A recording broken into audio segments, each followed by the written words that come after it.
के ही आक्रमण का सामना किया जाएगा। किला इतना मजबूत था कि दुश्मन जल्दी से अंदर घुस भी नहीं सकता है। वाकई सुल्तान की सेना कई दिनों तक बाहर पड़ी रही, किला फतेह नहीं कर पा रही थी।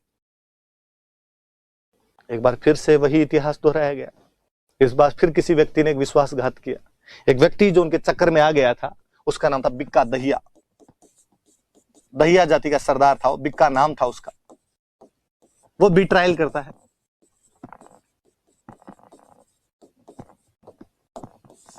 उसको अलाउद्दीन खिलजी द्वारा कहा गया कि यदि तुम हमारा साथ देगा, किले के अंदर घुसने का रास्ता बता देगा, तो हम कानड़ देव और वीरम देव को मारने के बाद तुझे जालोर का राजा बना देंगे।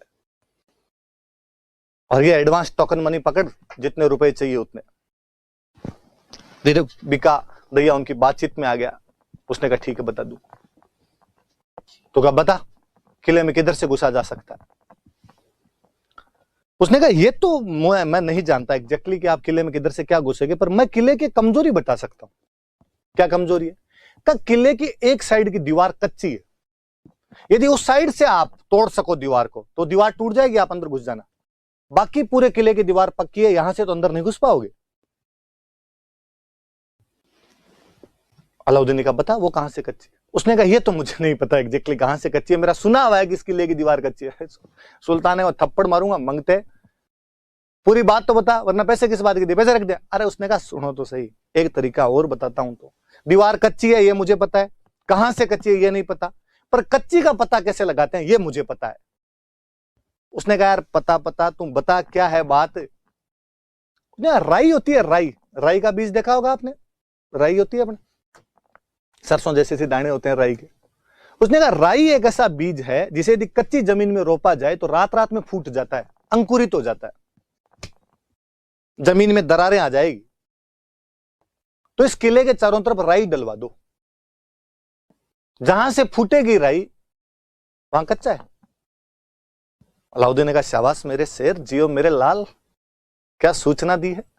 अलाउद्दीन खिलजी ने मुनादी करवाई कि आसपास में जिस किसी के पास जितनी राई हो वो लेकर आए,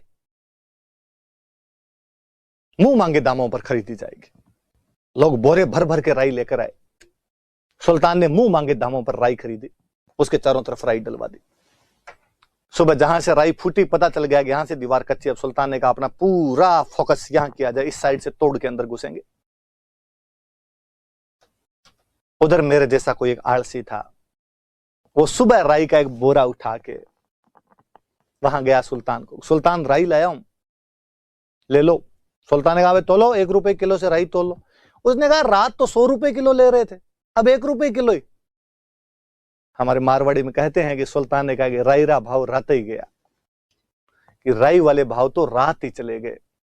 तो आज भी कोई आदमी जब कोई काम हो जाता उसके बाद पहुंचता है, कहता ये काम मुझे करवाना था कि आरएस का फॉर्म निकला, लास्ट डेट थी उसकी मान लो 20 तारीख और आप 21 को गए, आपने कहा आरएस का फॉर्म भरना है। यदि मारवाड़ी दुकान वाला होगा तो वो आपको कहेगा कि राई रा भाव रात ही गया। जो हिंदी की आपकी कहावत होती है कि अब पछताए हो तो जब चिड़िया चुग गई खेत, उसका राजस्थानी वर्जन है ये।